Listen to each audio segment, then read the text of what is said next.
Улсын хэмжээнд нийтдээ 280 гаруй төмөр замын гарам байдгаас 172 нь нийслэл хотод байрладаг. Нийт гармын 202 нь салбар замд, 78 нь гол замд байрладаг юм. Гол замд байдаг 78 гармын 51 нь автомат хаалт хамгаалалт тохиолдолтой, үлдсэн 27 нь ердийн тэмдгээр зохицуулагддаг. Улмаар төмөр замын гармын аюулгүй байдал, аюултай бүсийн дэглэмийн хэрэгжилт хангагдахгүй, осол гарах нь нэмэгдсээр байна. Хамгийн сүүлд гэхэд 4-р сарын 4-ний өдөр 0822 УНБ дугаартай машин мөргүүлж 3 хүн хүнд гэмтсэн. Энэ мэт ослууд иргэд жолооч нарын хариуцлагагүй байдлын улмаас гардаг өгөөд Дүнжин гарав 5 шар, Баруун Турун Баян зүрлэг төмөр замын осол ихээр бүртгэгддэг байна. Төмөр замын тээврийн тухай хуулиар бол гарам гарцыг бол нийслэл хийх ёстой. Орон нутгийн төр захиргааны байгууллага.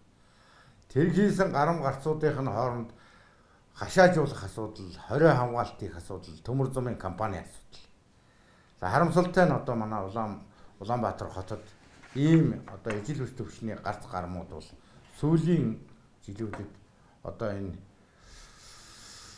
замын цагдаагийн гүүрнээс өөр одоо юм алгадаа. Төмөр замын тухай хуулийн дагуу дээрх гарам гарцыг нийслэлийн хөрөнгө оруулалтаар хийх тухай заасан байна. Гэтэл нийслэлээс хөрөнгө гаргадгүй улмаас нийслэлийн 172 гарам дээр осол ихээр гардаг. Мөн иргэдийн ухамсаргүй үйлдэл төмөр замын осол гарах гол шалтгааныг үүсгэдэг. Төмөр замын гарам бол аюултай бүсэд тооцогддог юм а. Гэтэл иргэд хайхрамжгүй байдлаас болж тэмдэглэгээ гэрлэн дохиог зөрчих явдал буурахгүй байгаа юм а.